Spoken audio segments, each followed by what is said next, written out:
الحمد لله الذي جعلنا من المتمسكين بولاية أمير المؤمنين. أما بعد فقد قال الله تبارك وتعالى في قرآن المجيد وهو أصدق الصادقين وقوله الحق فلولا نفر من كل فرقة منهم طائفة ليتفقهوا في الدين. صلوات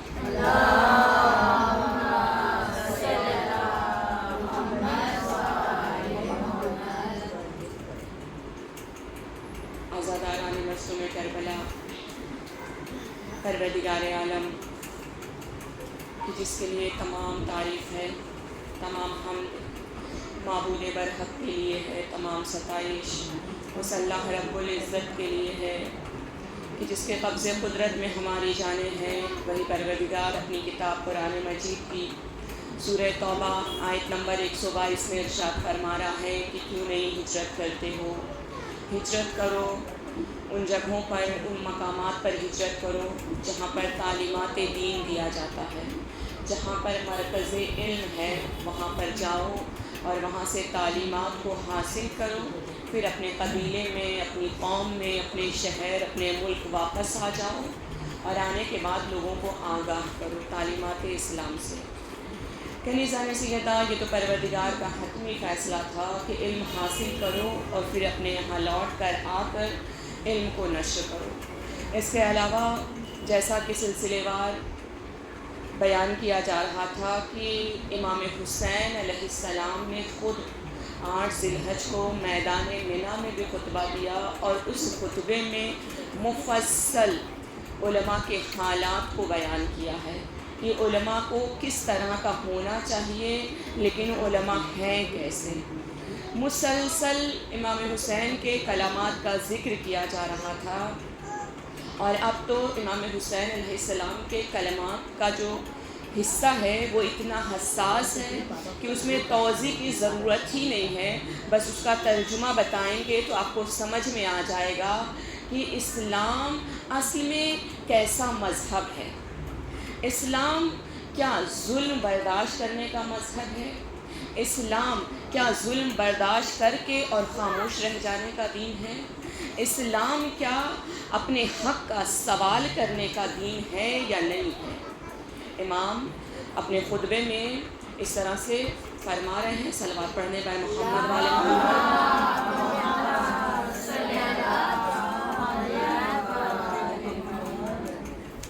امام علیہ السلام کے کلمات کا جو کل تذکرہ کیا گیا تھا وہ یہ تھا کہ حکمرانوں نے علماء کی کوتاہیوں کی وجہ سے، حق یہ تھا کہ علماء حکومت کرتے اور اللہ کے احکامات کو اجرا کرتے. حق یہ تھا کہ علماء حکومت کرتے اور علماء اللہ کی شریعت کو نافذ کرتے. اور واقعی آپ یہ دیکھیں کہ کیا اللہ کی شریعت، اللہ کا قانون بغیر حکومت کے جاری کرنا ممکن ہے؟ نہیں ممکن ہے. اگر ہم قانون شریعت کسی غیر اسلامی ملک میں جاری کرنا چاہیں تو نہیں ہو سکتا ہے. اسلام کے قوانین اسلامی ملک میں ہی اجرا کیے جا سکتے ہیں. جب اسلامی حکومت ہوگی تو ہی اجرا کیے جا سکتے ہیں. امام نے کہا علماء کی کوتاہیوں کی وجہ سے یہ حکومت کس کے پاس چلی گئی؟ ظالموں کے پاس چلی گئی. اور یہ وہ ظالم تھے کہ جنہوں نے اپنے منمانی فیصلے کے مطابق اپنی خواہشات پر عمل کیا. یعنی جو ظالمین تھے اپنی جو من میں آیا، جس طرح سے جو من کیا ان کا، اپنی خواہشات کے مطابق انہوں نے عمل کیا اور اسی چیز کو رائج کر دیا. آگے امام فرماتے ہیں کہ وہ حکومت پر، یعنی یہ جو ظالمین تھے وہ حکومت پر کیوں قابض آ گئے، کیوں قبضہ کر لیا انہوں نے. امام فرما رہے ہیں وہ حکومت پر قبضہ کرنے میں اس لیے کامیاب ہو گئے کیونکہ علماء موت سے ڈر گئے. کیوں قابض آ گئے وہ، کیوں قبضہ کر لیا حکومت پر؟ کیونکہ علماء موت سے ڈر گئے اور اس فانی اور عارضی دنیا کی محبت ان پر حاوی آ گئی. یعنی علماء کے اوپر کیا ہو گیا؟ دنیا کی محبت حاوی آ گئی، یعنی مرنے کا خوف ہوا۔ مرنے کا خوف کب رہتا ہے؟ جب دنیا سے محبت رہتی ہے، جب دنیا سے لگاؤ رہتا ہے، تبھی تو جینے کا من کرتا ہے۔ جن کا دنیا سے لگاؤ ختم ہو جاتا ہے وہ تو بس یہی کہتے ہیں نا، بس دعا کریں، یہی تو کہتے ہیں نا کہ بس دعا کریں، اب دنیا سے جی بھر گیا ہے۔ لیکن جس کا دنیا سے دل لگا ہوا ہوتا ہے وہ موت سے ڈرتا ہے۔ امام فرماتے ہیں کہ کیونکہ علماء موت سے ڈر گئے اور دنیا سے محبت کر لی، اس لیے یہ حاکم جابر اور ظالم حاکم حکومت پر قبضہ حاصل کر لیا۔ اس کے بعد آپ فرما رہے ہیں پھر جب ان لوگوں نے قبضہ کر لیا تو پھر کیا کیا؟ امام فرما رہے ہیں پھر اس کے بعد ان لوگوں نے کمزور لوگوں کو اپنے چنگل میں پھنسا دیا۔ جو کمزور لوگ تھے ان کو اپنے چنگل میں پھنسا لیا۔ نتیجہ یہ ہوا کہ جو کمزور لوگ تھے وہ غلامی میں آ گئے، یعنی جو کمزور تھے، کمزور جو طبقہ تھا، انہیں علماء حکومتوں نے اپنے چنگل میں لے لیا اور پھر انہیں کیا کر لیا؟ غلام بنا لیا۔ اور کچھ لوگ ایسے تھے، کچھ تو کمزور لوگ تھے، لیکن کچھ ایسے لوگ تھے کہ جو اپنی معیشت یعنی اپنے اقتصادی حالات کی وجہ سے، اپنی غربت کی وجہ سے بے بس ہو کر کے ظالم حاکموں کے ہاتھوں اسیر ہو گئے۔ اس کے بعد آپ فرما رہے ہیں کہ حکام جنہوں نے حکومت میں اپنی منمانی کی اور ظلم و جور کا مظاہرہ کیا، یہ اپنی خواہشات کی پیروی کرتے ہیں، اور خواہشات کی پیروی کی وجہ سے ان لوگوں نے اللہ کے مقابل میں گستاخی کی ہے، یعنی اللہ کے مقابل میں ان لوگوں نے جرأت پیدا کی ہے، یعنی اللہ کے مقابل میں کھڑے ہو گئے ہیں یہ لوگ۔ یہ جو ظالمین ہیں یہ اللہ کے مقابل میں کھڑے ہو گئے ہیں۔ ابھی تھوڑے دن پہلے آپ دیکھیں کہ بہت ساری باتیں تو پہلے کی تھی، نمرود کی بات تو پہلے کی تھی کہ خود کو خدا کہتا تھا، فرعون کی بات تو پہلے کی تھی کہ خود کو خدا کہتا تھا، لیکن ابھی آپ نے تھوڑے دن پہلے نہیں دیکھا کچھ؟ تھوڑے دن پہلے آپ لوگوں کو کچھ یاد آیا؟ ٹرمپ نے کیا کیا تھا؟ ایک تصویر جاری کی تھی کہ گویا وہ عیسیٰ مسیح بن گیا ہے۔ یاد آیا آپ لوگوں کو؟ عیسیٰ مسیح بن گیا ہے اور وہ نجات دینے کے لیے آیا ہے۔ یعنی ان چیزوں سے سمجھ میں آتی ہے پہلے کی باتیں جو تھی، پہلے کے جو حکمران تھے جو دعویٰ کیا کرتے تھے، خدائی کا دعویٰ کیا کرتے تھے یا نبوت کا دعویٰ کیا کرتے تھے یا امامت کا دعویٰ کیا کرتے تھے، اسی طرح سے ٹرمپ نے کیا کیا؟ خود کو عیسیٰ مسیح بنا دیا اور یہ کہا کہ وہ عیسیٰ مسیح ہے اور وہ لوگوں کو نجات دینے کے لیے آئے ہیں۔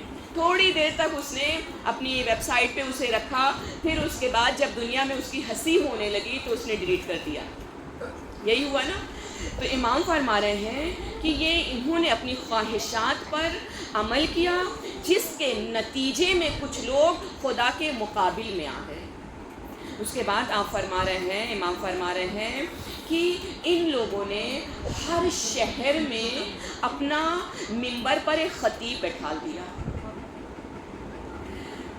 پہلی یا دوسری مجلس میں ہم نے بیان کیا تھا کہ ان لوگوں نے کیا کیا تھا؟ بہروپیہ علماء بنائے تھے۔ کس لیے بنائے تھے؟ اسی لیے تو بنائے تھے، دیکھنے کے لیے نہیں بنائے تھے، ان کی زیارت کے لیے انہیں نہیں بنایا گیا تھا کہ ان کو پتلا بنا کر کہیں پر رکھ دیا جائے گا اور لوگ مطلب دیکھنے کے لیے آئیں گے زیارت کے، نہیں، اس لیے انہیں بنایا گیا تھا تاکہ وہ ممبروں پر جائیں اور ممبروں پر اپنی منمانی کریں، جو دل کرے وہ ممبروں پر بیان کریں۔ امام فرما رہے ہیں کہ ہر شہر میں ان لوگوں نے کیا کر دیا؟ اپنے خطیبوں کو ممبروں پر بیٹھا دیا۔ یہ ہمارا اور آپ کا کلام نہیں ہے، امام حسین علیہ السلام فرما رہے ہیں کہ ہر شہر میں اپنے خطیبوں کو ممبروں پر بیٹھا دیا، اور ان لوگوں نے زمین پر بغیر کسی روک ٹوک کے جو من کیا وہ بیان کیا، بغیر کسی روک ٹوک کے، بغیر کسی چھان بین کے، جو من کیا ان لوگوں نے وہ بیان کیا، اور جس طرح سے ان لوگوں نے چاہا حکومت کو نچاتے رہے، حکومت کو جیسے من کیا توڑ مروڑ کر کے حکومت کو یہ نچاتے رہے۔ آپ لوگوں نے شاید مجلسوں میں سنا ہوگا کہ ابو سفیان نے معاویہ سے کہا تھا، ابو سفیان نے معاویہ سے کہا تھا کہ یہ حکومت ایک بال کی طرح ہے، ایک بال کی طرح ہے، اور اسے جب تمہارے اب ہاتھوں میں آ گئی ہے تو اب ایک دوسرے کی طرف اسے پھینکتے رہو اور ایک دوسرے اسے اچکتے رہو، یعنی اسے کیچ کرتے رہو، پکڑتے رہو۔ حکومت کو کیا کہا؟ ایک بال کی طرح ہے، اسے لے لیے ہو، اپنے ہاتھ میں لے لیے ہو، تو اب ایک دوسرے کی طرف اسے کیا کرو؟ اچھالتے رہو اور سامنے والا اسے کیچ کرتا رہے۔ یہی تو ہوا، پہلے سارا معاملہ کس نے خراب کیا؟ ابو سفیان نے خراب کیا، اس کے بعد یہ حکومت آ گئی معاویہ کے ہاتھ میں، پھر معاویہ نے کیا کیا؟ اس حکومت کو یزید کے حوالے کر دیا۔ تو امام فرما رہے ہیں کہ بغیر کسی روک ٹوک کے ان لوگوں نے جو من چاہا ان لوگوں نے کیا، عوام کو اپنا غلام بنا لیا، اور وہ لوگ جو تھوڑا سا معتدل طبقے کے تھے ان لوگوں کو سختیوں سے کچل دیا، یعنی اتنی سختیاں ان کے اوپر کی کہ وہ بھی سختی کے آگے تاب نہ لا سکے، اور ان لوگوں نے نہ خدا کی پرواہ کی نہ روزے جزا کی پرواہ کی۔ سب مسلمان ہی تو تھے، امام جس کے سامنے یہ خطبہ دے رہے تھے سب مسلمان ہی تھے نا، سب مسلمان تھے۔ امام کہہ رہے ہیں کہ ان لوگوں نے نہ خدا کی پرواہ کی ہے نہ ان لوگوں نے روزے جزا کی پرواہ کی ہے، کہ آج جو کچھ بھی انجام دے رہے ہیں اسے کیا کرنا ہے؟ ہمیں آخرت میں وصول کرنا ہے۔ اگر ہم حق بیانی کر رہے ہیں تو وہ بھی ہمیں وصول ہے وہاں پر، اگر ہم اپنی منمانی کر رہے ہیں تو اس کی بھی ہمیں جزا ملنے والی ہے۔ صلوات پڑھنے پر محمد علیہ۔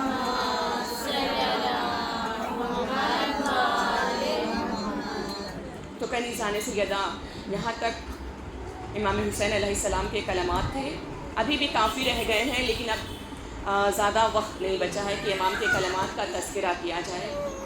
بہرحال جو ہمارا موضوع تھا سفر خمینی سے خامنئی تک، کل تذکرہ کیا تھا امام خمینی کا بچپن، ان کی زندگی، ان کے آباء و اجداد کہاں کے رہنے والے تھے، کہاں ہجرت کیا، پھر کہاں گئے، کس طرح کے لوگ تھے، یہ تمام چیزیں کل گزارش کی تھی۔ لیکن آج حالات ایران کو بیان کرنا ہے کہ کن حالات میں امام خمینی نے اتنے بڑے انقلاب کے بیج کو زمین پر بویا تھا، اور امام خمینی نے صرف ایران میں نہیں بلکہ پوری دنیا میں حریت کی بیج کو بو دیا تھا۔ یعنی اس کے بعد سے، امام خمینی کے بعد سے بہت سارے لوگوں میں یہ دم پیدا ہو گیا کہ وہ یہ طاقت پیدا ہو گئی کہ وہ ظلم کے خلاف اٹھ کھڑے، ظلم کے خلاف بولنے کی طاقت پیدا ہو گئی ہے۔ یعنی امام خمینی نے آزادی کا درس پورے کائنات میں دے دیا۔ امام خمینی جس ماحول میں انہوں نے قیام کیا تھا، انقلاب برپا کیا تھا، وہ ماحول جو تھا، وہ معاشرہ جو تھا، اس کی تاریخ، اس کی سلطنت 3000 سال پرانی تھی۔ ایرانی فخر کرتے ہیں اس بات پہ کہ ہمارا جو شجرہ ہے، ہماری جو قدیمی چیزیں ہیں وہ 3000 سال پرانی ہیں۔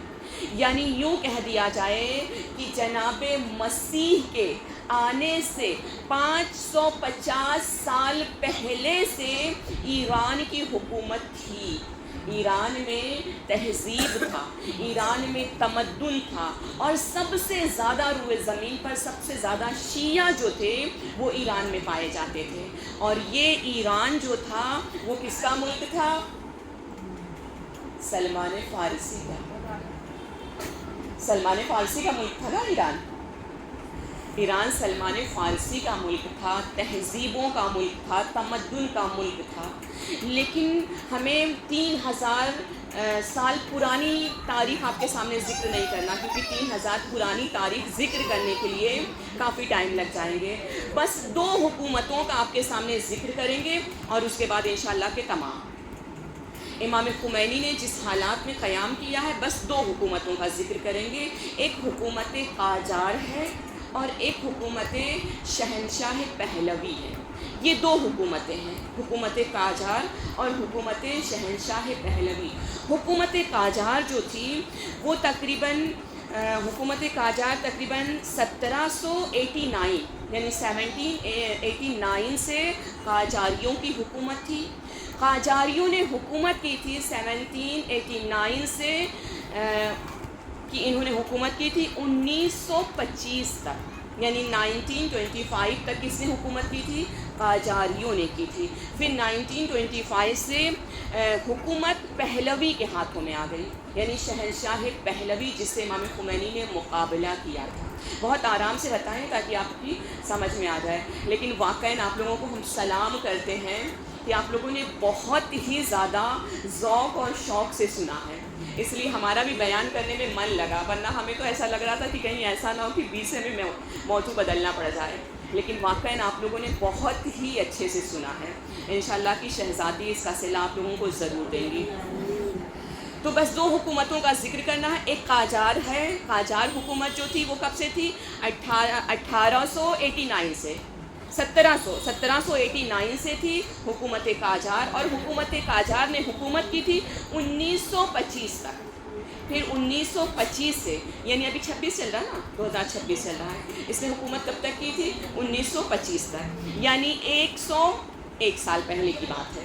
101 سال پہلے کی یہ بات ہے. 101 سال پہلے قاجاریوں کی حکومت ختم ہوئی ہے اور پھر پہلویوں کی حکومت شروع ہوئی ہے. پہلویوں کی حکومت 1925 سے 1979 تک چلی ہے. 1950 سے 1975 تک پہلویوں کی حکومت چلی ہے. ان دونوں حکومتوں کا فرق کیا تھا؟ فرق بس اتنا تھا، قاجاریوں کی جو حکومت تھی وہ معاویہ کی حکومت کی طرح تھی، اور پہلویوں کی جو حکومت تھی وہ یزید کی حکومت کی طرح تھی. دونوں میں فرق یہ تھا، یزید اور معاویہ کی حکومت میں فرق یہ تھا کہ معاویہ جو چھپا کر کے کرتا تھا، یزید اسے کھلے عام کرتا تھا. بس یہی فرق تھا دونوں کی حکومت میں، یہی فرق تھا معاویہ اور یزید کی حکومت میں، اور یہی فرق قاجاریوں کی اور شہنشاہ پہلوی کی حکومت میں، بس یہی فرق تھا. جب قاجاریوں کی حکومت تھی اسی وقت سے، جیسا کہ ہم نے بتایا تھا آپ لوگوں کو، جو ہمفرے کی جب ہم آپ کو نوٹس جب بتا رہے تھے، یادداشت جب بتا رہے تھے، تو ہمفرے نے کہا تھا کہ 1710 میں اسے بھیجا گیا تھا. کہاں کے لیے؟ ترکی کے لیے.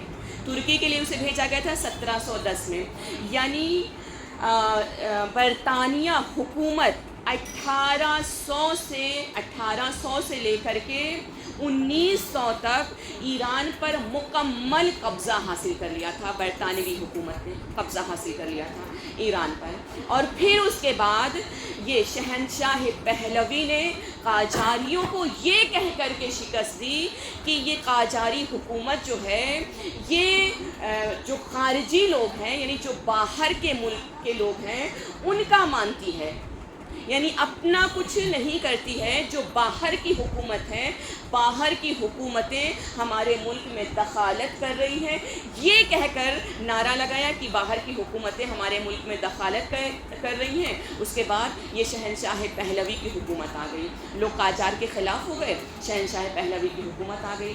جب شہنشاہ پہلوی کی حکومت آئی ہے تو اس نے بہت سارے قانون بدلنا شروع کر دیا.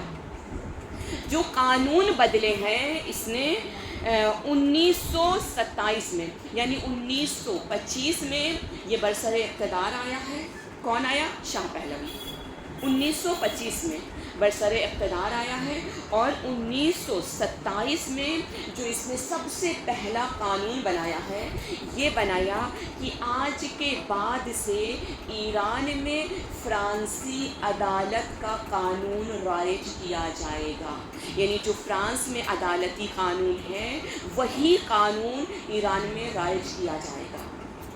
2 سال کے بعد اس نے کیا کر دیا، شہنشاہ پہلوی نے حکومت کے قانون کو بالکل بدلنا شروع کر دیا۔ اس کے بعد پھر اس نے 1928 میں ایک قانون بنایا کہ ایرانیوں کا لباس بدل کر کے یورپ کنٹری کا جو لباس ہے یعنی ویسٹرن لباس پہننا ضروری ہے، اور ایرانیوں کا جو لباس ہے وہ ممنوع ہے۔ یعنی اگر کوئی ایران کا لباس پہنے گا تو اسے گرفتار کر لیا جائے گا، یعنی ضروری ہے کہ ویسٹرن لباس پہنے۔ کتنے میں؟ 1928 میں اس نے قانون بنا دیا تھا۔ پھر اس کے بعد جب کہ آپ دیکھیں کہ ہر ملک کا ایک لباس ہوتا ہے اور اسی لباس سے اس ملک کی تہذیب کو پہچانا جاتا ہے، اس ملک کی تہذیب کو اس لباس سے پہچانا جاتا تھا۔ ہم لوگ جب ایران میں تعلیم حاصل کر رہے تھے تو جو ایک صلوات پڑھتے ہیں محمد والے محمد پر،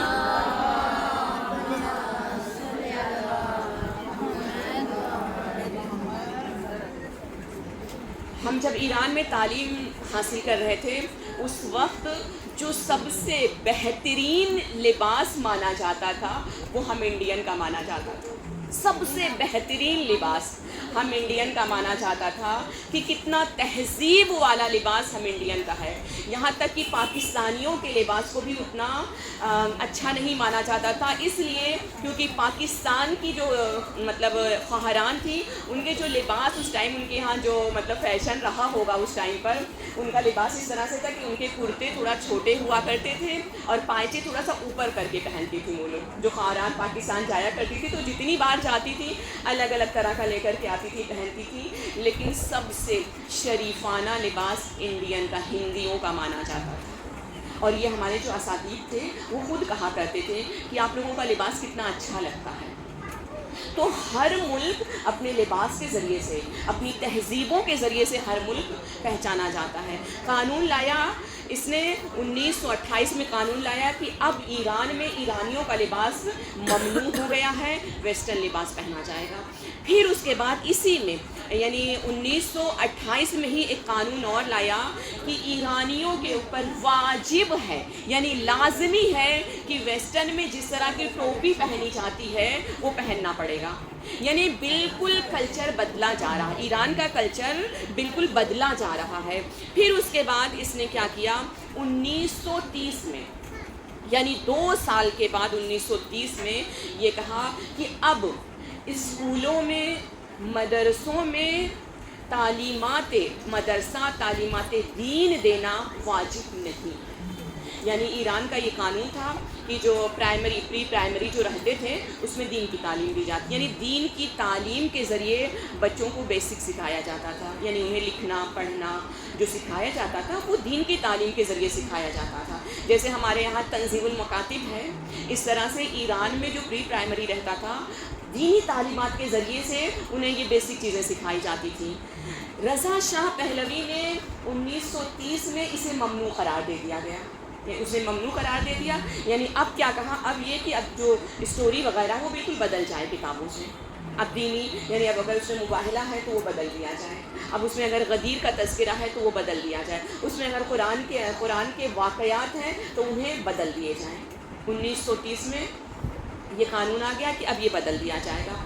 پھر اس کے بعد اس نے 1935 میں، ابھی یہ جو دور چل رہا تھا یہ وہ دور تھا کہ خود امام خمینی کیا کر رہے تھے، علم کو حاصل کر رہے تھے، اور علم کو حاصل کرنے کے ساتھ ساتھ وہ لوگوں کو تیار کر رہے تھے۔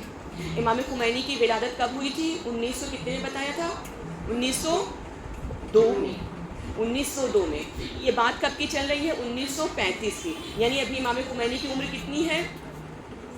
33 سال ہے، یعنی ان کی عمر ابھی 33 سال ہے، ان کے بچے بھی چھوٹے چھوٹے ہیں، وہ علم حاصل بھی کر رہے ہیں اور تربیت بھی کر رہے ہیں جوانوں کی ابھی، لیکن وقت اس بات کا نہیں آیا ہے کہ ظاہراً انقلاب برپا کر سکیں۔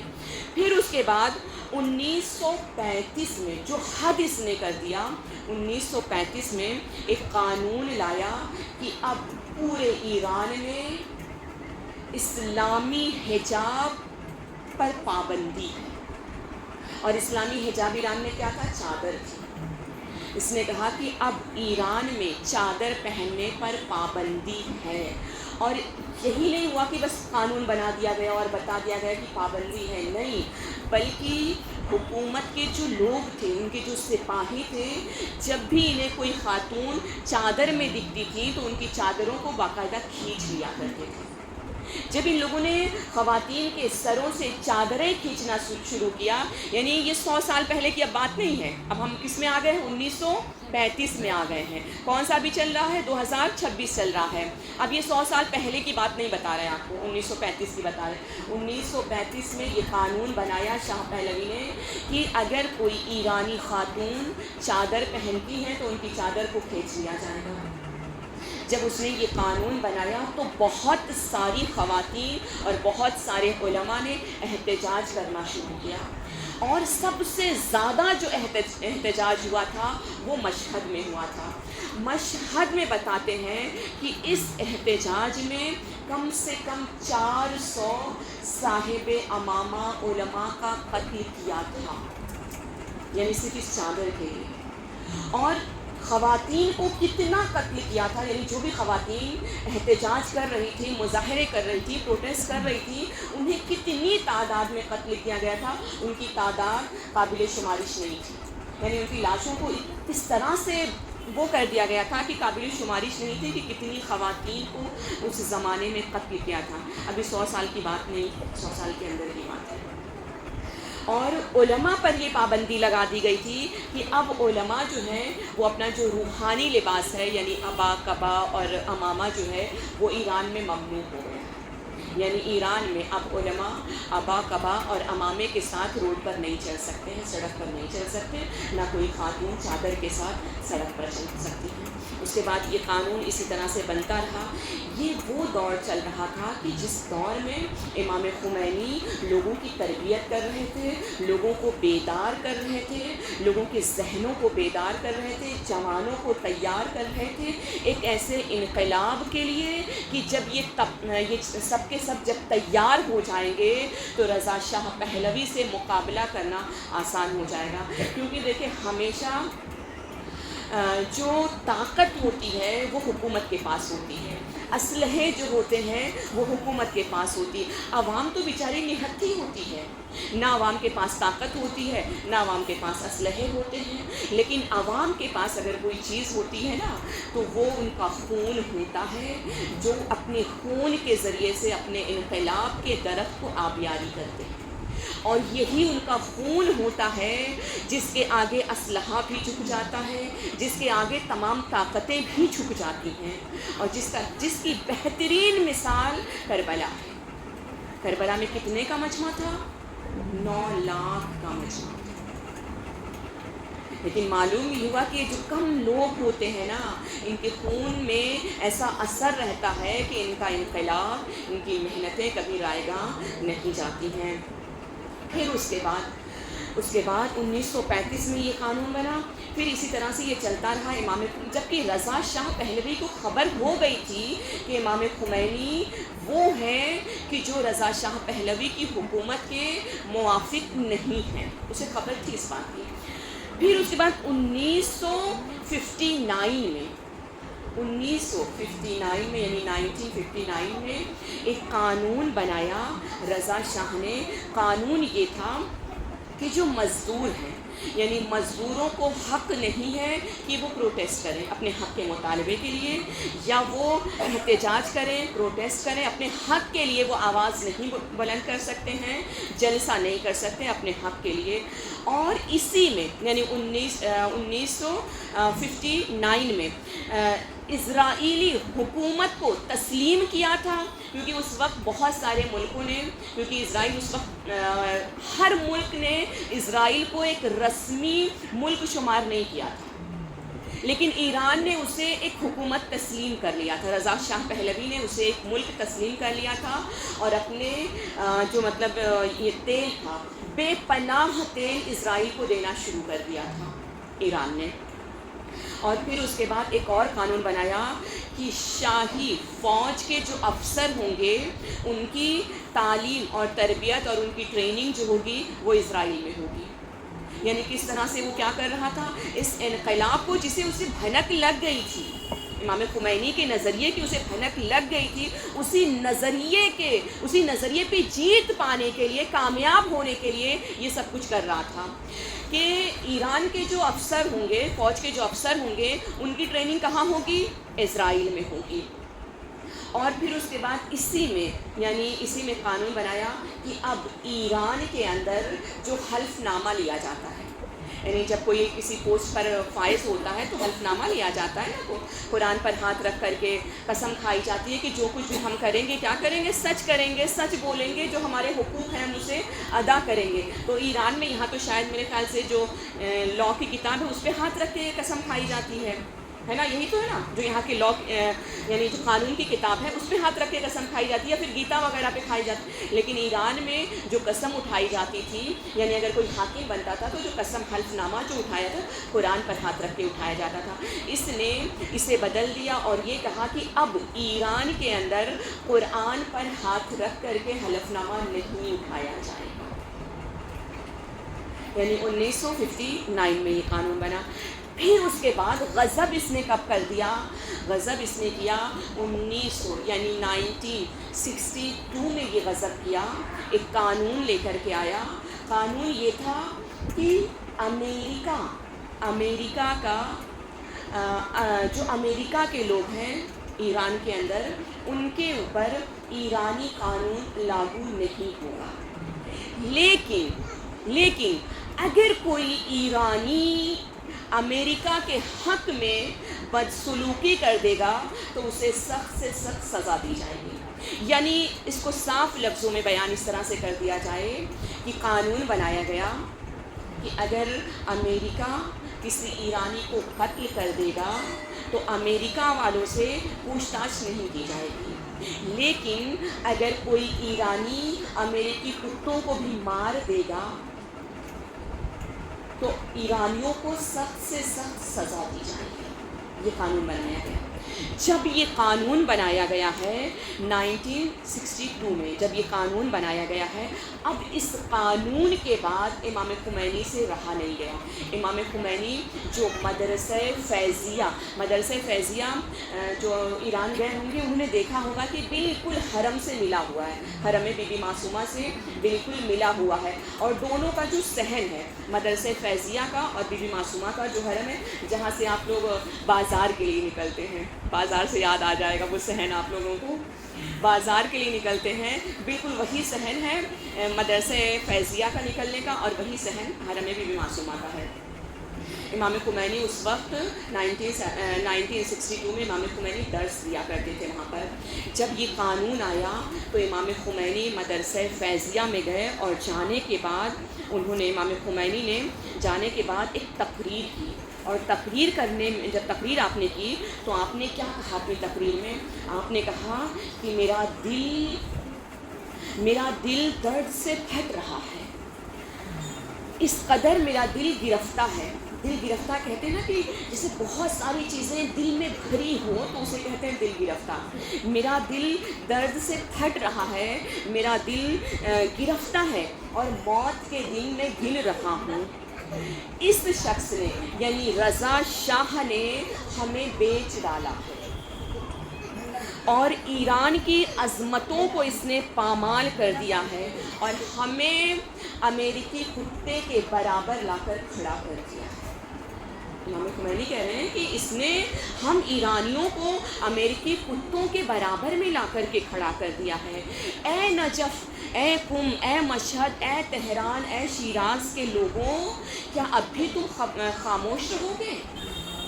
کیا اب بھی تم خاموش رہو گے؟ ہمارا مرتبہ، ہمارا مقام ایک کتے کے برابر کر دیا گیا ہے، کیا اب بھی تم لوگ خاموش رہو گے؟ کیا اب بھی تم لوگ چپ رہو گے؟ یاد رکھو، اگر چپ رہو گے تو رسوائی مقدر بن جائے گی۔ جب انسان خاموش رہنے لگتا ہے نا تو ذلت اور رسوائی اس کا مقدر بن جایا کرتی ہے۔ کہا اب اگر خاموش رہو گے تو ذلت اور رسوائی مقدر بن جائے گی۔ اس کے بعد آپ نے کہا کہ اے لوگوں، اگر آپ قرآن کی حقیقتوں کو محسوس کرتے ہو اور قرآن کی حقیقتوں کو جاودانی سمجھتے ہو اور قرآن کے مقدس پیغامات تک پہنچنا چاہتے ہو تو صرف ایک راستہ ہے، اور وہ راستہ ہے حرکت کا۔ حرکت یعنی بیدار ہونے کا راستہ ہے، بلند ہونے کا راستہ ہے، اٹھنے کا راستہ ہے، مقابلہ کرنے کا راستہ ہے۔ خاموش رہنے سے ذلت اور رسوائی مقدر بن جائے گی۔ جب امام خمینی نے مدرسہ فیضیہ میں یہ تقریر کی، جیسے ہی یہ تقریر امام خمینی نے کی، جو علماء وہاں پر حاضر تھے، کیونکہ بہت سارے علماء بہت دور دور سے امام خمینی کے درس میں آیا کرتے تھے، پھر امام خمینی کا درس لے کر اپنے اپنے شہروں میں چلے جایا کرتے تھے۔ جب لوگ اپنے شہروں میں گئے تو دھیرے دھیرے امام خمینی کی یہ تقریر پورے ایران میں پھیل گئی۔ جب پورے ایران میں یہ تقریر پھیلی ہے تو رضا شاہ پہلوی تک خبر ہوئی، اور رضا شاہ پہلوی نے 7 دن کے اس تقریر کے 7 دن کے بعد امام خمینی کو گرفتار کر لیا۔ بہت سارے اپنے سپاہیوں کو بھیجا، اور سپاہیوں کو بھیجنے کے بعد امام خمینی کو گرفتار کر لیا۔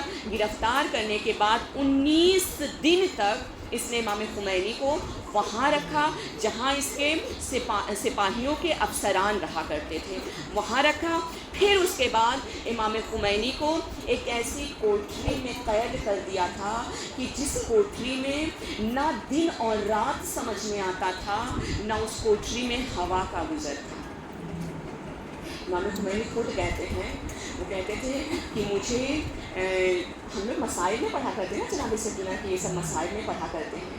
وہ کہتے ہیں کہ جب میں خود اس کوٹری میں جب میں قید ہوا، اس وقت مجھے احساس ہوا، کیونکہ جب اپنے اوپر پڑھتی تب زیادہ اس چیز کا احساس انسان کو ہونے لگتا ہے۔ امام خمینی کو اس طرح سے قید کیا گیا۔ پھر امام خمینی کو جب قید کر لیا گیا تو اتنے مظاہرے ہوئے، اب ہر ملک میں، پورے ملک میں، ہر شہر میں مظاہرے ہونے لگے۔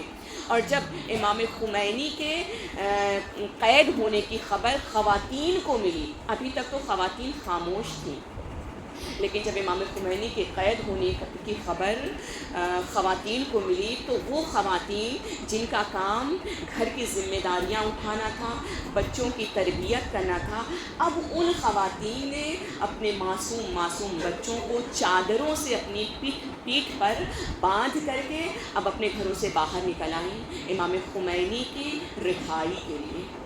اب یہ وہ ماحول تھا کہ اب ایران کی جو عوام تھی وہ گھروں میں کم رہتی تھی اور سڑکوں پہ زیادہ رہتی تھی۔ اس کا نظارہ آپ لوگوں نے اس وقت دیکھ لیا ہے۔ بالکل اسی طرح کا منظر امام خمینی کے زمانے میں تھا۔ امام خمینی کی رہائی کے لیے لوگوں نے، یعنی لوگوں کا جو قتل ہوا تھا، 15,000 لوگوں کا قتل ہوا تھا۔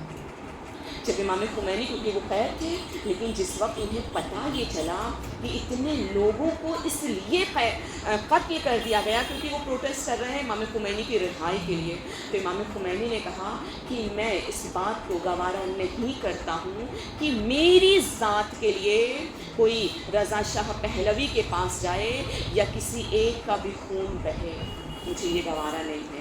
لیکن امت جب بیدار ہو جاتی ہے پھر اپنے خون کی پرواہ نہیں کرتی، پھر تو جو امت نے ٹھان لیا ہے بس امت کو وہی انجام دینا ہے۔ ایک صلوات پڑھنے پر محمد والے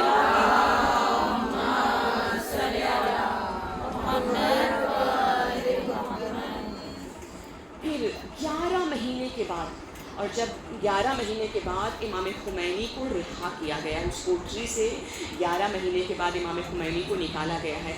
جب نکالا گیا اس کوٹری سے، نکالنے کے بعد بھی امام خمینی سے یہ کہا گیا کہ وہ سیاست سے دور رہیں، تو امام خمینی نے یہ کہا اب میں اپنی قوم کے حق میں کسی بھی ناانصافی کو برداشت کرنے کے لیے آمادہ نہیں ہوں، چاہے اس کے لیے مجھے جو کچھ بھی کرنا پڑے۔ یعنی صاف جواب دے دیا رضا شاہ پہلوی کو، صاف جواب دے دیا کہ اب میں اپنی قوم کے لیے کسی بھی صلح کے لیے تیار نہیں ہوں، اب میں وہ کروں گا جو میری قوم کے لیے مصلحت ہے۔ اس کے بعد جب امام خمینی کو رہا کیا گیا تو محرم کے ایام چل رہے تھے، محرم کے ایام تھے۔ رضا شاہ پہلوی کی پوری یہ کوشش تھی کہ اس محرم میں امام خمینی تقریر نہ کرنے پائیں، کیونکہ یہ محرم ہی تو ہوتا ہے جو لوگوں کے دلوں کو، لوگوں کے ذہنوں کو، لوگوں کے مردہ ضمیروں کو بیدار کرتا ہے۔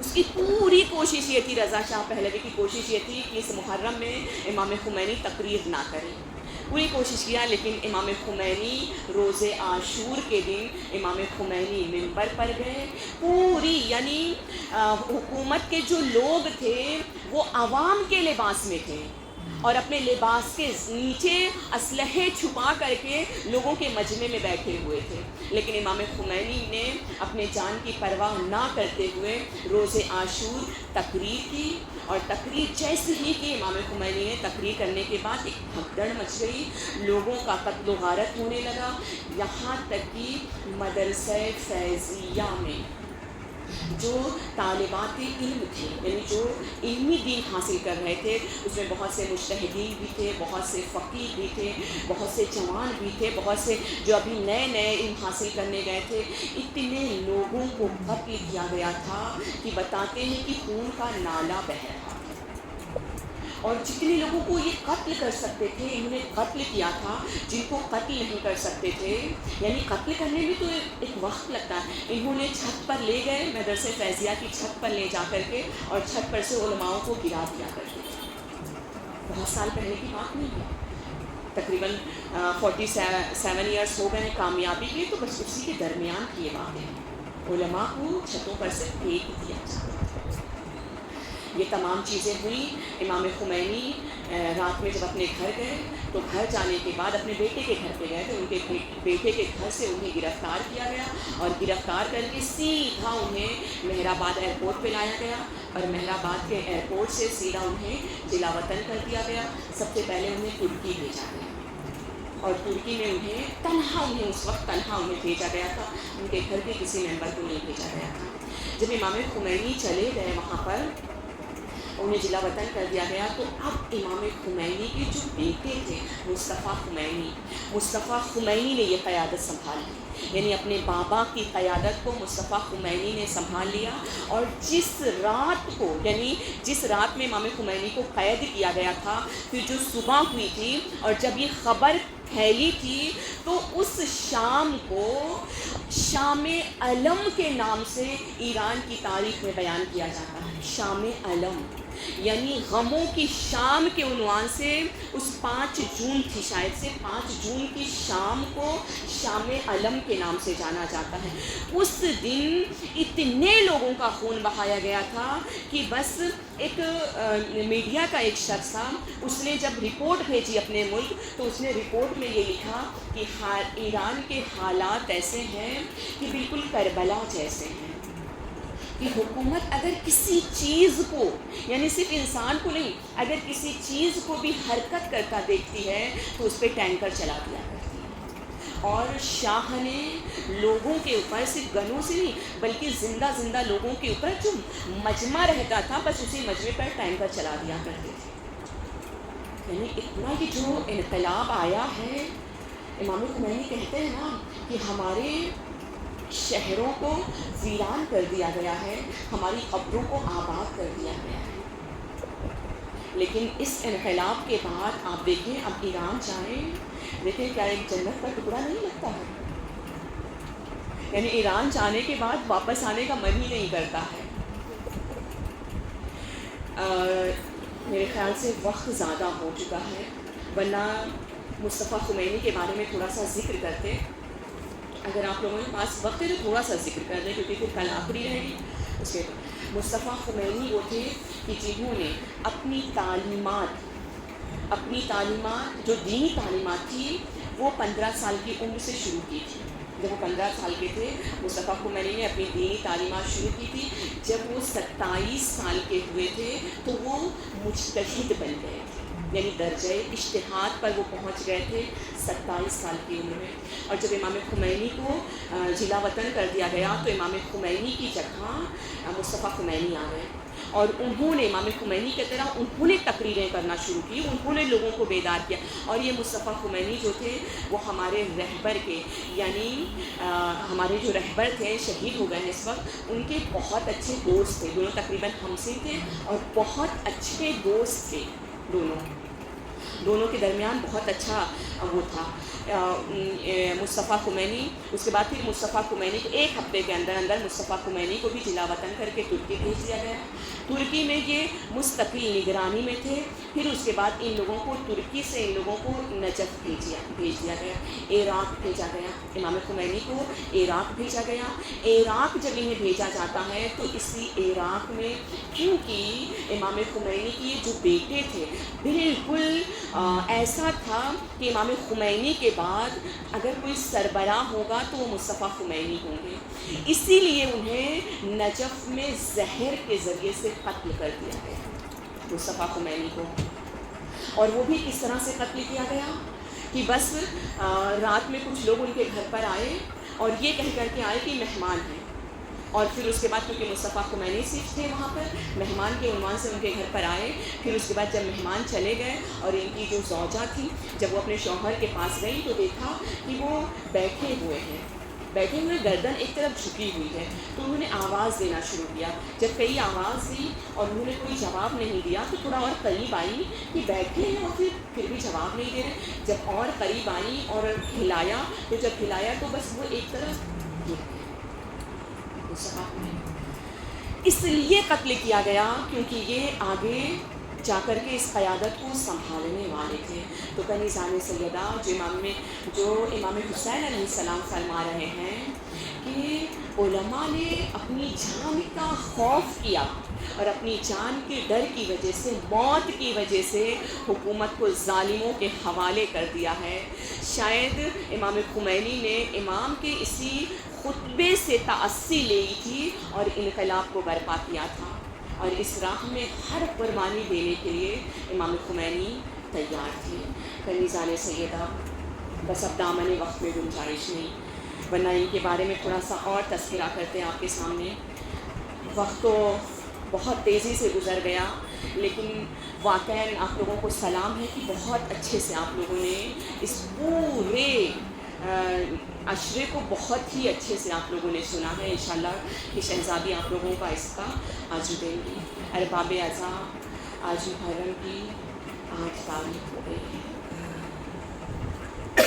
آج محرم کی 8 تاریخ مخصوص ہے باب الحوائج سے، جو لوگوں کی حاجتیں پورا کرتے ہیں، جو نامراد کو بامراد کر دیا کرتے ہیں، جو پریشان حال لوگوں کی پریشانیوں کو دور کر دیا کرتے ہیں. ارباب اعضاء، آج امام حسین کے اس سپاہی کا ماتم کرنا ہے کہ جو امام حسین کا بازو تھے، جو جناب زینب کے پردے کے محافظ تھے، جو جناب سکینہ کی آس تھے.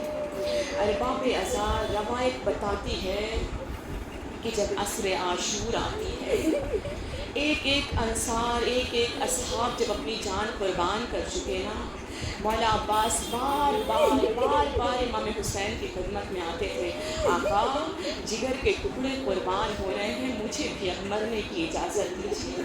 آقا، جگر کے ٹکڑے قربان ہو رہے ہیں، اب مجھے بھی مرنے کی اجازت دیجیے. لیکن جب بھی مولا عباس آتے تھے نا، امام حسین کہہ دیتے تھے، عباس تم تو میرا بازو ہو، تم مجھے اکیلے چھوڑ کے چلے جاؤ گے؟ تو مولا عباس کہتے تھے، آقا میں آپ کو اکیلے چھوڑنا نہیں چاہتا، بلکہ میں آپ کے بعد اکیلا جینا نہیں چاہتا ہوں.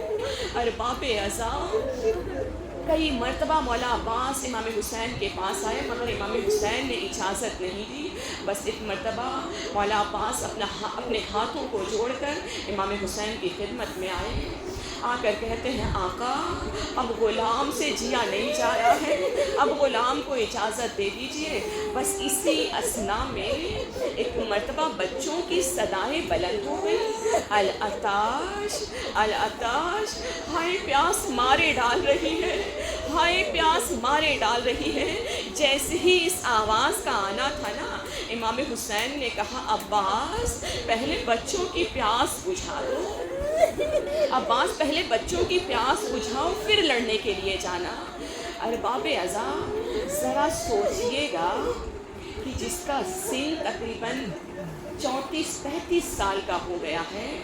جب بچپن میں پیدا ہوئے تھے جب سے کہا جا رہا تھا عباس تمہیں کربلا کے لیے مانگا گیا ہے، عباس تمہیں کربلا کے لیے مانگا گیا ہے. جب بھی کوئی موقع آتا تھا نا زور آزمائی کا تو مولا عباس کو روک دیا جاتا تھا. عباس یہاں نہیں کربلا میں لڑنا ہے. ولید کے دربار میں گئے، ولید کے دربار میں گئے، مولا عباس نے شمشیر نکالی، امام حسین نے شمشیر پر ہاتھ رکھ دیا. عباس مدینہ ہے کربلا نہیں ہے. ارباب ازا جب خیام امام حسین کو ہٹایا جانے لگا، خیام امام حسین کو ہٹایا جانے لگا، مولا عباس نے اپنی تلوار نکالی کہ عباس کے ہوتے ہوئے ہمارے خیام کو کون ہٹا سکتا ہے. امام حسین نے کہا عباس روز عاشور نہیں ہے. ارباب ایسا سوچئے گا کہ جو اتنے سالوں سے یہ سوچ رہا ہو کہ کربلا میں مجھے لڑنا ہے، کربلا میں مجھے اپنے بابا کی شجاعت دکھانی ہے، کربلا میں مجھے اپنا زور بازو دکھانا ہے، لیکن جب اجازت کے لیے آئے تو مولا حسین نے کہا عباس پہلے بچوں کی پیاس بجھا دو. ارباب ازا ایک مرتبہ مولا عباس خیمے میں گئے، مشکیزہ لینے کے لیے خیمے میں گئے. جب خیمے میں گئے نا تو کیا دیکھا، شہزادی زینب ہے جو کھڑی، ایسا لگتا تھا کہ شہزادی زینب مولا عباس کا انتظار کر رہی ہو. مولا عباس جب گئے شہزادی پر نظر پڑی. ایک مرتبہ جناب زینب نے کہا عباس کہاں کا ارادہ ہے؟ کہا شہزادی بچوں کے لیے پانی لانا ہے. ایک مرتبہ جناب زینب نے کہا عباس جب بابا کا آخری وقت تھا نا، بابا نے مجھ سے وصیت کی تھی کہ جب میرا عباس جائے گا نا زینب میرے عباس کے بازوؤں کا بوسہ لے لینا. جناب زینب نے مولا عباس کے بازوؤں کا بوسہ لیا. ایک مرتبہ مولا عباس کو بھی بابا کی وصیت یاد آئی. کہا بہن جب بابا کا آخری وقت تھا نا بابا نے مجھ سے بھی ایک وصیت کی تھی، مجھ سے کہا تھا عباس جب فرات کے لیے جانا تو جانے سے پہلے میری زینب کے بازوؤں کا بوسہ لے لینا. جب جناب زینب کے بازوؤں کا بوسہ لیا نا، جناب زینب نے کہا میں نے سنا تھا اپنے بابا سے میرے بازوؤں میں رسن باندھی جائے گی،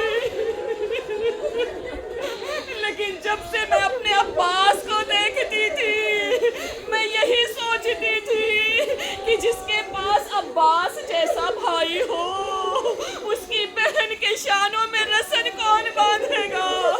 لیکن اے عباس اب یقین ہو گیا ان بازوؤں میں رسن بندھے گی. ارباب ازا مولا عباس مشکیزہ لیتے ہیں، خیمے سے باہر آئے، جانا چاہتے ہیں. ایک مرتبہ امام حسین نے مولا عباس کو ایک ٹوٹا ہوا نیزہ دیا تھا، اس لیے دیا تھا تاکہ اپنا مولا عباس دفاع کر سکے. مولا عباس گھوڑے پر سوار ہوتے ہیں، بڑی تیزی سے فرات کی طرف بڑھتے ہیں. فرات میں قدم رکھا، مشکیزے کو بھر لیا، بھرنے کے بعد چلو میں پانی لیا نا، جب پانی لیا ہاتھ میں، پانی لینے کے بعد پانی واپس دریا پر پھینک دیا. ارباب ازا عجب نہیں مولا نے یہ بتانا چاہا ہو اے فوج اشقیا دیکھ لے پانی میرے اختیار میں ہے لیکن عباس پانی نہیں پیے گا. خیمے میں میری سکینہ پیاسی ہے، میرا آقا پیاسا ہے، عباس پانی نہیں پیے گا. ارباب ازا مولا عباس نے پانی بھر لیا، مشکیزے کو لیا، لینے کے بعد گھوڑے پر سوار ہوئے. ایک مرتبہ گھوڑے سے کہتے ہیں اے میرے با وفا گھوڑے بس میری ایک تمنا ہے مجھے خیمے تک پہنچا دے، اس کے بعد عباس تجھے زحمت نہ دے گا، بس مجھے خیمے تک پہنچا دے. پروردگار سے دعا کر رہے پروردگارا میں خیمے میں پہنچوں یا نہ پہنچوں بس یہ مشق سکینہ خیمے تک پہنچ جائے. ارباب ایسا بڑی تیزی سے مولا عباس اپنے گھوڑے کو خیمے کی طرف بڑھا رہے ہیں. بس اتنے میں ایک تیر آیا، ایک تیر آ کے کے بازوؤں پہ لگا، مولا کا ایک بازو جدا ہو گیا، مولا نے مشکیزے کو دوسرے ہاتھ میں لیا، دوسرا ہاتھ جدا ہو گیا، اب مولا نے مشکیزے کو اپنے دانتوں سے دبا لیا۔ پروردگارا بس مشکیزہ خیام حسینی تک پہنچا دوں، جزاکم اللہ جزاکم اللہ۔ اب اتنے میں ظالم کا ایک تیر آیا جو مشک سکینہ پر لگ گیا۔ ارے باب ازا، ارے وہ مشک سکینہ پہ نہیں لگا تھا، وہ عباس کے دل پہ لگا تھا۔ اب عباس نے امید چھوڑ دی۔ ارے باب ازا، جب عباس نے امید چھوڑی، اب دشمن نے حملہ کرنا شروع کر دیا، تیروں کی بوچھار ہونے لگی۔ ارے باب ازا، بس روایت کہتی ہے نا کہ ایک تیر مولا عباس کی آنکھوں میں آ کر کے لگ گیا۔ مولا عباس گھوڑے پر ہیں، آنکھوں میں ایک تیر آ کر لگا۔ جب تیر آ کے لگا نا تو مولا عباس نے چاہا کہ تیر کو اگر ہاتھ ہوتے تو ہاتھوں سے نکالتے، لیکن ہاتھ تو جدا ہو چکے تھے۔ مولا عباس نے چاہا اپنے دونوں پیر کے زانوؤں سے تیر کو نکالے، لیکن جیسے ہی جھکتے ہیں نا تیر نکالنے کے لیے، بس پیچھے سے ایک ظالم نے ارے سر پر ایک گرز مارا۔ اب عباس سے سنبھلا نہ گیا، زین سے زمین پر آئے، آواز دی، آقا غلام کا آخری سلام قبول کیجئے گا۔ ارے باب ازا، امام حسین آئے، بڑی تیزی سے امام حسین مولا عباس کے لاشے پر آئے ہیں۔ جب مولا عباس کے لاشے پہ آئے ہیں نا، بس ارباب ازا امام حسین نے کہا عباس کوئی وصیت ہو تو بیان کرو۔ مولا عباس نے کہا کہ بس ایک مرتبہ آپ کو دیکھنا چاہتا ہوں، دوسری وصیت یہ ہے کہ میرے لاشے کو خیمے میں نہ لے جائیے گا۔ ارباب ازا، وجہ کیا تھی کہ مولا عباس نے کہا تھا میرے لاشے کو خیمے میں نہ لے جائیے گا؟ بعض لوگوں نے یہ کہا ہے کہ وجہ یہ تھی کہ عباس کو شرم آ رہی تھی کہیں ایسا نہ ہو جب میرا لاشا خیمے میں پہنچے تو سکینہ سوال نہ کر دے چچا آپ تو پانی لینے گئے تھے۔ لیکن علماء لکھتے ہیں کہ آپ کو کیا لگتا ہے کہ کیا 11 محرم کو سکینہ اپنے چچا کے لاشے پہ نہ آئی ہوں گی؟ یقیناً اپنے چچا کے لاشے پہ آئی ہوں گی۔ کہا وجہ یہ بتائی جاتی ہے، اصل وجہ یہ تھی کہ مولا عباس کا لاشا اس قابل ہی نہیں بچا تھا کہ امام حسین اسے اٹھا کر خیمے تک لے جاتے، اسی لیے مولا عباس نے وصیت کر دی تھی آقا میرے لاشے کو خیمے میں نہ لے جائیے گا۔ ارباب ازا، ارے یہ راز اس وقت کھلا نا، جب یہ راز اس وقت کھلا کہ جب ایک مرمت کرنے والا جب مولا عباس کے حرم میں مرمت کے عنوان سے جب مولا عباس کی زری کے پاس جو تہخانے میں تھی، جب اسے تہخانے میں بھیجا گیا تاکہ وہ جا کر کے مولا عباس کی لحد کو مرمت کر دے، جب اسے بھیجا گیا وہ وہاں پر گیا اور جب واپس نکل کر آیا ہے نا تو اپنے سروں کو پیٹ رہا ہے، رو رہا ہے۔ لوگ سوال کر رہے ہیں آخر رو کیوں رہا ہے؟ لوگ جتنا اس سے پوچھ رہے ہیں اتنا اس کا رونا بڑھتا چلا جا رہا ہے، وہ اپنے سروں کو پیٹ پیٹ کر رو رہا ہے۔ جب لوگوں کا بہت اصرار بڑھانا تو اس نے کہا کہ میں نے سنا تھا کہ آقا عباس کا قد اتنا بلند تھا کہ جب گھوڑے پہ بیٹھتے تھے تو پیر زمین پر خط کرتے تھے، لیکن جب میں ارے لحد میں اترا تو میں نے کیا دیکھا؟ مولا عباس کی لحد بس اتنی جیسے کسی چھوٹے سے بچے کی ہو۔ شاید یہی وجہ رہی ہو کیونکہ ظالموں نے مولا عباس کے لاشے کو اتنا پامال کر دیا تھا کہ ایک نہیں تھا. جزاکم اللہ, جزاکم اللہ. پرسا دیجیے گا, پرسا دیجیے گا شہزادی کو, پرسا دیجیے گا جناب ام البنین کو. ارباب ازاں مولا عباس بھی باب الحوائج ہیں, جناب ام البنین بھی باب الحوائج ہیں. اگر کوئی جائز حاجتیں ہیں نا, جناب ام البنین سے مانگ لیجئے گا, مولا عباس سے مانگ لیجئے گا. ارباب ازاں آئیے جناب ام البنین کو بھی پرسا دے دیتے ہیں. روایت کہتی ہے نا کہ جناب ام البنین جب تک زندہ تھی ہائے حسین کہہ کے رویا کرتی تھی. جب بھی کوئی پرسا دینے آتا تھا ہائے حسین, ہائے حسین. جنت البقیع میں جاتی ہائے حسین, ہائے حسین کہہ کے روتی. بس علماء بیان کرتے ہیں کہ ایک دن ایسا ہوا ام البنین جنت البقیع میں بیٹھ کر ہائے حسین کہہ کے رو رہی تھی. ہائے حسین, ہائے حسین. اتنے میں ام البنین نے کیا دیکھا, سامنے ایک بی بی بیٹھی ہے جو کہہ رہی ہے ہائے میرا عباس, ہائے میرا عباس, ہائے میرا عباس. ایک مرتبہ ام البنین نے سوال کیا, اے بی بی میں تو ہائے حسین کہہ کے رو رہی ہوں, آپ ہائے عباس کہہ کے کیوں رو رہی ہیں؟ ارے اتنا سننا تھا. بی بی نے جواب دیا, ارے تم میرے لال کو رو رہی ہو, میں تمہارے لال کو رو رہی ہوں. انا للہ و انا الیہ راجعون.